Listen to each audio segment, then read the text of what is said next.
नमस्कार दोस्तों, एक और महत्वपूर्ण वीडियो में आपका बहुत बहुत स्वागत है। आज की इस वीडियो में जानेंगे मध्य प्रदेश महिला आंगनबाड़ी कार्यकर्ता एवं सहायिका पदों पर जो भर्ती निकली हुई है उसका आवेदन आप घर बैठे ही अपने मोबाइल, लैपटॉप, डेस्कटॉप के माध्यम से कैसे करें, वो पूरा जानकारी, संपूर्ण जानकारी आपको मैं इस वीडियो के माध्यम से बताने जा रहा हूँ। और आपको मैं बताऊँगा कि इस आवेदन करने के लिए आपको कौन कौन से डॉक्यूमेंट्स की ज़रूरत पड़ेगी और उसके साथ साथ में कैसे आपका जो आवेदन है वो पूरा जो प्रक्रिया होता है वो मैं आपको पूरा बताने जा रहा हूं। तो आपको इस वीडियो में बने रहना है, स्टेप बाय स्टेप पूरा प्रोसेस आपको बताऊंगा।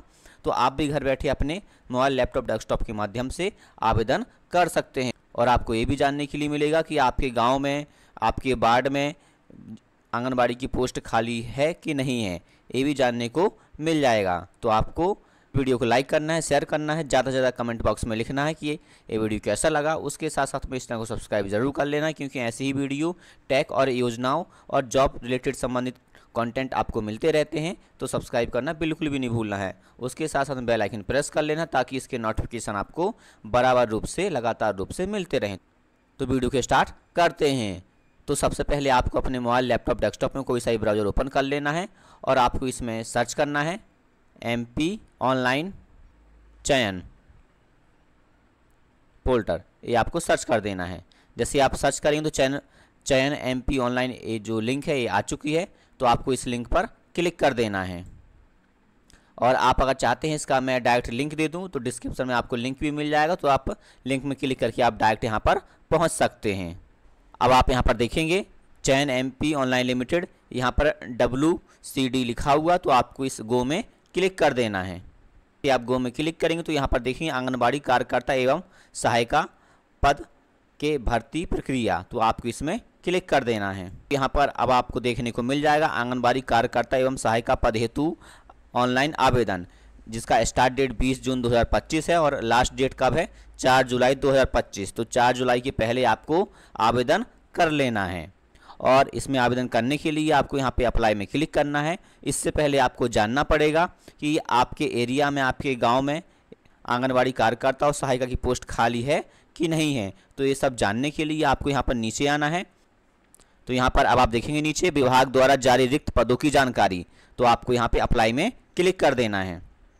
जैसे ही अप्लाई में क्लिक करेंगे तो यहाँ पर संभाग आ चुका है और आंगनबाड़ी कार्यकर्ता और आंगनबाड़ी सहायिका की जो पोस्ट है वो यहाँ पर आ चुकी हैं। तो आपका जो संभाग लगता है उस संभाग में आपको क्लिक कर देना है। जैसे संभाग में आप क्लिक करेंगे तो उस संभाग के अंतर्गत जितने भी जिलों में पोस्ट खाली होगी तो वो जिले यहाँ पर आ जाएंगे और यहाँ पे जो पोस्ट है वो आ जाएंगी। तो आप जिस जिले से बिलोंग करते हैं उस जिले में आपको क्लिक कर देना है। जैसे आप जिले में क्लिक करेंगे तो एरिया का नाम आ जाएगा, जिस एरिया से आप होंगे तो वहाँ पर आंगनबाड़ी कार्यकर्ता की जो पोस्ट खाली होगी, आंगनबाड़ी सहायिका की जो पोस्ट खाली होगी वो यहाँ पर दिख जाएगी। तो आपको, जैसे आपका एरिया है अशोकनगर, तो इसमें आपको क्लिक कर देना है। एग्जाम्पल के तौर पे आपको मैं बताने जा रहा हूँ। तो इस तरीके से आपका जो एरिया है वो यहाँ पर पूरे डिटेल से यहाँ पे खुल कर आ जाएंगे। पूरा वार्ड आ जाएगा, जो आपके गाँव का, शहर का जो वार्ड होते हैं उनके नाम आ जाएंगे। अगर आप ग्राम पंचायत से हैं तो वो ग्राम पंचायत के नाम आ जाएंगे। और यहाँ पे जो पोस्ट है वो कितनी खाली है, 1 है, 2 है, यहाँ पर पूरा देखने को आपको मिल जाएगा। तो इस तरीके से आप पता कर सकते हैं कि आपके एरिया में ये पोस्ट निकली है कि नहीं निकली है। और ये सब पता करने के बाद आपके एरिया में अगर पोस्ट निकली है, खाली है, तो आपको बैक जाना है। और यहाँ पर आप देखेंगे अब जो पहले नंबर पर है आंगनबाड़ी कार्यकर्ता एवं सहायिका पद हेतु आवेदन, ऑनलाइन आवेदन। तो आपको इसमें अप्लाई में क्लिक कर देना है। जैसे ही आप अप्लाई में क्लिक करेंगे तो सबसे पहले आपको यहाँ पे अपना समग्र आईडी डालना है। जिसका आवेदन आप कर रहे हैं उसका समग्र आईडी आपको यहाँ पर डाल देना है।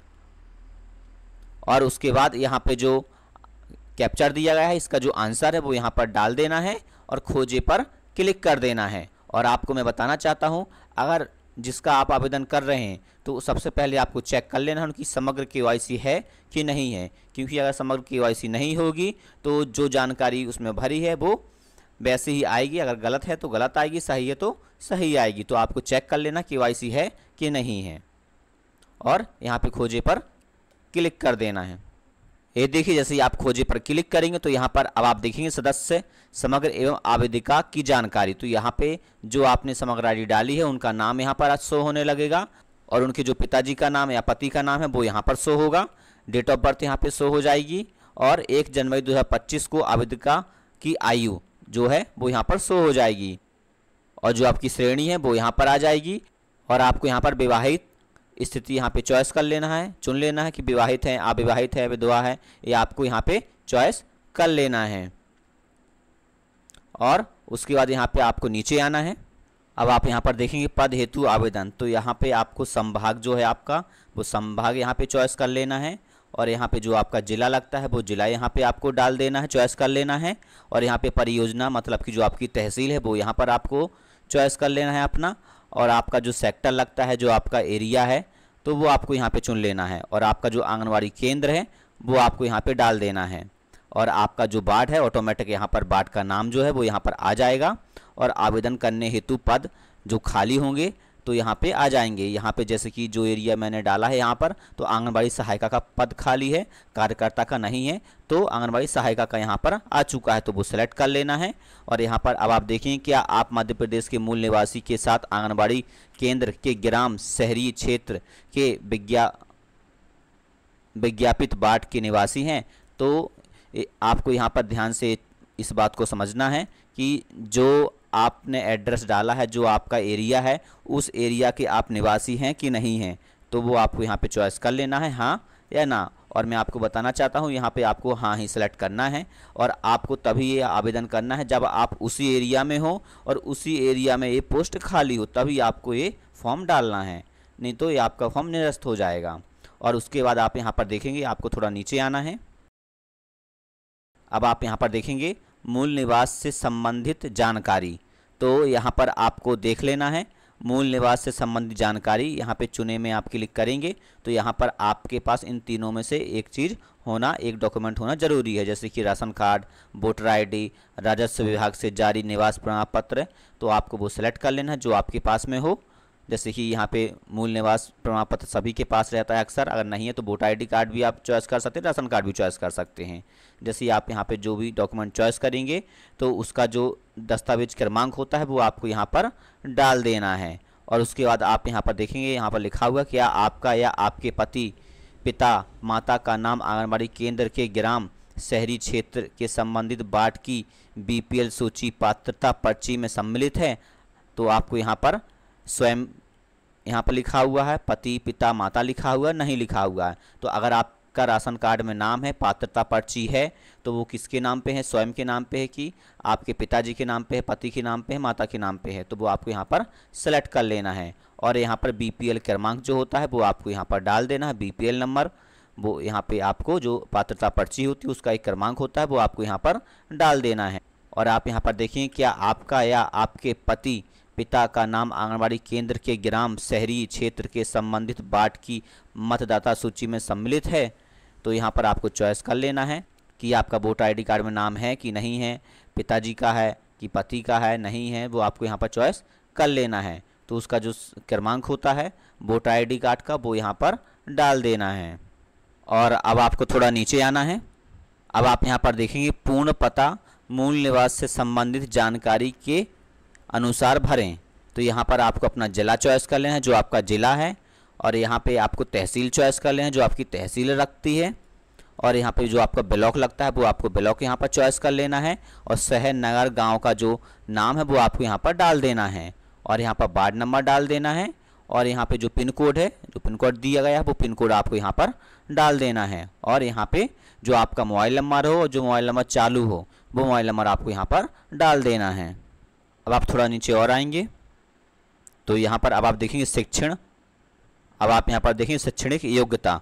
तो यहाँ पर योग्यता में आपका जो 12वीं है उसका जो रोल नंबर है वो यहाँ पे डाल देना है। और जो उत्तीर्ण वर्ष है, जब आपने पास किया है उसका वो जो सन होता है, वर्ष होता है, वो डाल देना है।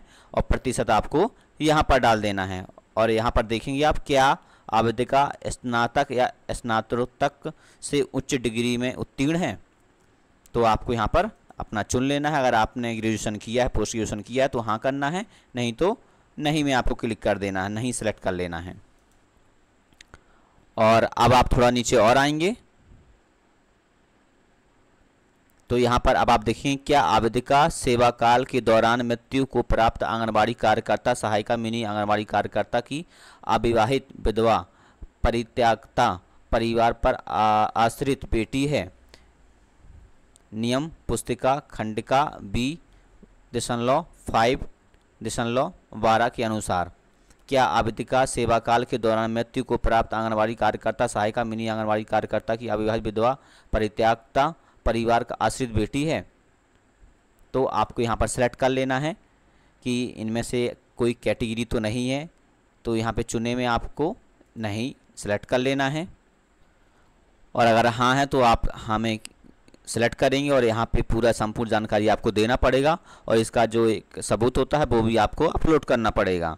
तो अगर हाँ है तो ठीक, नहीं तो आपको नहीं में क्लिक कर देना है और यहाँ पर जो आपका घोषणा पत्र है इस टिक बॉक्स में आपको टिक कर देना है और यहाँ पे जो कैप्चर दिया गया है इसका आंसर देखिए आपको आगे बढ़े पर क्लिक कर देना है।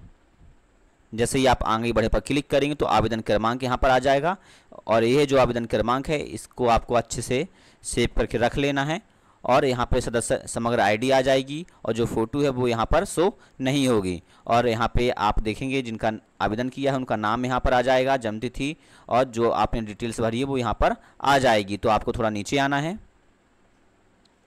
यहाँ पे जो आपने डिटेल्स भरा हुआ है वो पूरा डिटेल्स यहाँ पर आ जाएगा और आप नीचे आएंगे यहाँ पर।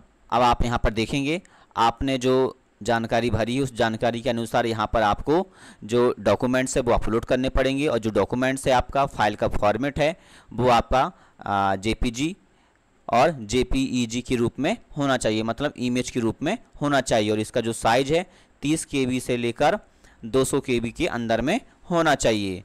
जैसे कि यहाँ पर देखेंगे आवेदिका का फ़ोटो यहाँ पर आपको अपलोड करना है और अपलोड में करे पर क्लिक कर देना है। जैसे मूल निवास से संबंधित जानकारी यहाँ पर आपको अपलोड करना है और इसका भी जो साइज़ है वो 30 KB से लेकर 200 KB के अंदर में और जेपीजी के रूप में, मतलब इमेज के रूप में है। यहाँ पे अपलोड चॉइस फाइल में क्लिक करके आपको यहाँ पर चॉइस कर लेना है और फिर अपलोड करे पर क्लिक कर देना है। इसी प्रकार से 12वीं की मार्कशीट आपने स्नातक चुना हुआ था तो वो आपको यहाँ पर चॉइस कर लेना है और यहाँ पर जाति प्रमाण पत्र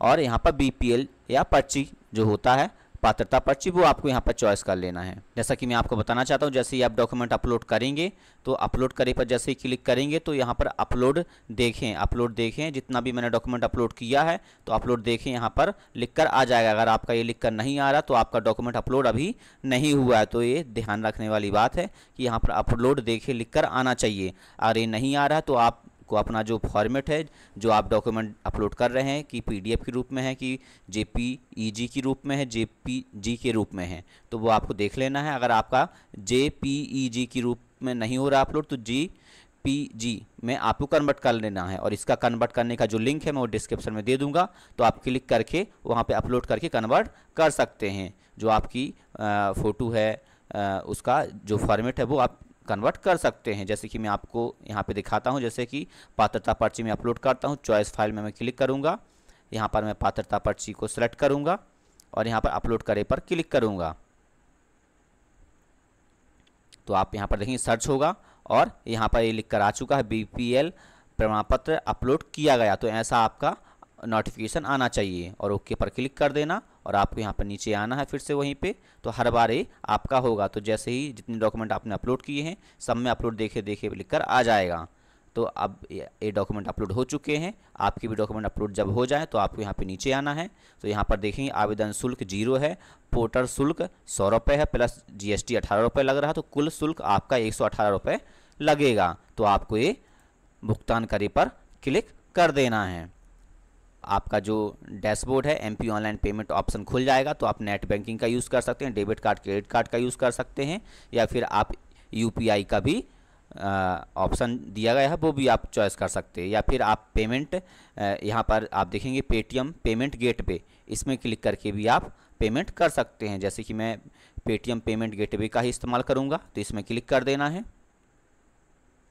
जैसे ही आप इसमें क्लिक करेंगे तो यहाँ पर अब आप देखेंगे पेटीएम पेमेंट गेटवे, यहाँ पर आपका जो अमाउंट है 118 रुपये लगेगा और यहाँ पे फ्यूचर रेफरेंस जो है आपका वो यहाँ पर जो पेमेंट, तो यहाँ पर जो पेटीएम पेमेंट गेटवे है इसका स्क्रीनशॉट आपको ले लेना और अब आप यहाँ पर देखें सबमिट में आपको क्लिक करना है और आपको बिल्कुल भी बैक नहीं करना है। आपको मैं बता देता हूँ, ये ध्यान रखने वाली बात है, इसको आपको बिल्कुल भी बैक नहीं करना। अगर आप बैक करते तो आपका पेमेंट जो है वो फंस जाएगा और आपका जो अमाउंट है वो फंस जाएगा, तो आपका रिटर्न फिर बहुत मुश्किल से होगा। तो इसलिए आपको ये ध्यान रखने वाली बात है। और आपको यहाँ पर QR आ चुका है, इसको स्कैन करके आपको पेमेंट कर देना है।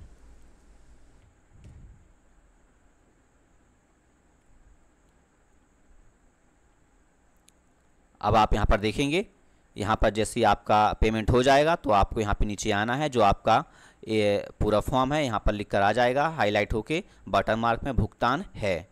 तो ये आपको पूरा यहाँ पर प्रिंट कर लेना है। नीचे यहाँ पर देखेंगे आप प्रिंट का ऑप्शन आ जाएगा, QR आ जाएगा, आपने कितना पेमेंट किया, टोटल शुल्क, आपका भुगतान ID, ये सब डिटेल्स आपका आ जाएगा। तो आपको इस फॉर्म को पूरा प्रिंट कर लेना है और आपका ये जो फॉर्म है पूरा कम्प्लीटली भर चुका है, सबमिट हो चुका है। बस अब आपको थोड़ा इंतज़ार करना पड़ेगा, क्योंकि आपका जो आपने जो डॉक्यूमेंट अपलोड किए हैं और जो आपने आपकी जो योग्यता है उस योग्यता के अनुसार मेरिट लिस्ट आएगी। तो आपका मेरिट लिस्ट में अगर नाम आता है तो आपका सिलेक्शन होगा, आगे का जो प्रोसेस है वो आपको जानने को मिल जाएगा। तो आपको इस चैनल को सब्सक्राइब कर लेना है, ताकि आपको आंगनबाड़ी कार्यकर्ता और सहायिका की जो पोस्ट निकली है इससे संबंधित आगे की जानकारी जो है वो मैं साझा करता रहूँगा, शेयर करता रहूँगा। तो आपको सब्सक्राइब जरूर कर लेना है और इस वीडियो को लाइक करना है और उसके साथ साथ बेल आइकन प्रेस कर लेना है, ताकि इसके नोटिफिकेशन भी आपको मिलते रहें। तो इस प्रकार से आपने आज की वीडियो में जाना कि आंगनबाड़ी कार्यकर्ता और सहायिका के जो पद निकले हुए हैं उसमें फॉर्म आवेदन कैसे अप्लाई करें, कैसे भरें। तो इसको प्रिंट कर लेना है, प्रिंट करके आपको PDF के रूप में सेव करके रख लेना है अपने पास में।